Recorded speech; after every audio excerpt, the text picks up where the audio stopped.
ಹೆದ್ದಾರಿ ಇರ್ತಕ್ಕಂಥದ್ದು. ಇದು ಬಡದಾಟು 10 ಹೋಗ್ತಕ್ಕಂಥ ಒಂದು ಹೆದ್ದಾರಿಯಲ್ಲಿದ್ದೀವಿ. ಈ ಹೆದ್ದಾರಿಗೆ ಏನಾಗ್ಯದ ಅಂತಂದರೆ, ಈ ಹೆದ್ದಾರಿ ನಿರ್ಮಾಣ ಆಗಬೇಕಾದ್ರೆ ಕೆಲವೊಂದು ಪಾಯಿಂಟ್ಸ್ಗಳಲ್ಲಿ ಮುರುಮ್ ಹೊಡೆದಿದ್ದಾರೆ. ಇದು ಮುರುಮ್ ಹೊಡೆದಿರ್ತಕ್ಕಂಥದ್ದು ಏನು ಅಕ್ರಮವಾಗಿ ಹೊಡೆದಿದ್ದಾರೋ ಅಥವಾ ಪರ್ಮಿಷನ್ ತೊಗೊಂಡು ಹೊಡೆದಿದ್ದಾರೋ, ತಹಶೀಲ್ದಾರ್ ಪರ್ಮಿಷನ್ ಕೊಟ್ಟರು ಏನು ಅನ್ನೋದು ಒಂದು ಪಕ್ಕದಲ್ಲಿ ನೋಡಿದಾಗ ಎಲ್ಲ ಹೊಲಗಳನ್ನು ಉಳುಮೆ ಮಾಡ್ತಕ್ಕಂಥ ಹೊಲಗಳನ್ನು ಕಂಡು ಬರಲಾಗುತ್ತದ.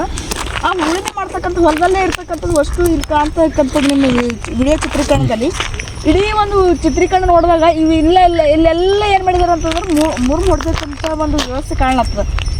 ನಿಮ್ಗೆ ಕಾಣಿಸ್ತಿರ್ಬೋದು. ಇಲ್ಲಿಂದ ಮಿನಿಮಮ್ ಏನಿಲ್ಲ ಅಂತಂದು ಒಂದು 2 ಕಿಲೋಮೀಟ್ರ್ ಅಷ್ಟು ಏನು ಮಾಡಿದಾರೆ ಅಂತಂದ್ರೆ ಕೊರೆದಿದ್ದಾರೆ.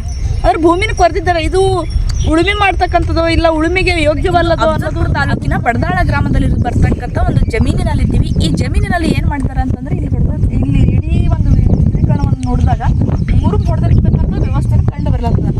ಈ ಮುರುಮನ್ನು ಏನಕ್ಕಾಗಿ ಹೊಡ್ತಾರ ಅಂತಂದರೆ, ಇಲ್ಲಿ ಭಾರತ್ ಮಾಲಾ ರಾಷ್ಟ್ರೀಯ ಹೆದ್ದಾರಿಗೆ ಯೂಸ್ ಮಾಡ್ಕೊಂಡಿದ್ದಾರೆ. ಅಂದರೆ ಎಷ್ಟು ಟಿಪ್ಪರ್ ಯೂಸ್ ಮಾಡ್ಕೊಂಡಿದ್ದಾರೆ ಅಂತಂದ್ರೆ 150ಕ್ಕಿಂತ ಹೆಚ್ಚು ಟಿಪ್ಪರ್ಗಳನ್ನು ಇಲ್ಲಿರ್ತಕ್ಕಂಥ ಮುರುಮನ್ನು ಹೊಡೆದಿದ್ದಾರೆ. ಅಂದರೆ ಕಾನೂನು ಬದ್ಧವಾಗಿರ್ತಕ್ಕಂಥದ್ದು ಏನದ ಅಂತಂದರೆ, ಒಂದು ಉಳುಮೆ ಮಾಡ್ತಕ್ಕಂಥ ಭೂಮಿಯಲ್ಲಿ ಇರ್ತಕ್ಕಂಥದ್ದು ಮುರುಮ್ ಹೊಡೆಯುವಂತೆ ಇಲ್ಲ.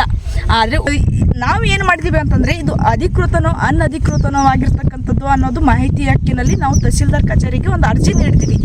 ಇದನ್ನು ಅಧಿಕೃತವಾಗಿ ಕೊಟ್ಟಿದ್ದಾರೋ ಅಥವಾ ಅನಧಿಕೃತವಾಗಿ ತಹಶೀಲ್ದಾರ್ ನೀಡಿದ್ದಾರೋ ಅನ್ನೋದು ಮುಂದಿನ ದಿನಗಳಲ್ಲಿ, ಅಂದರೆ ಮಾಹಿತಿ ಹಕ್ಕಿನ ಅರ್ಜಿಯನ್ನು ಏನು ಮಾಹಿತಿ ಕೊಡ್ತಾರ ಅನ್ನೋದ್ರ ಮೇಲೆ ಕಾದು ನೋಡೋಣ.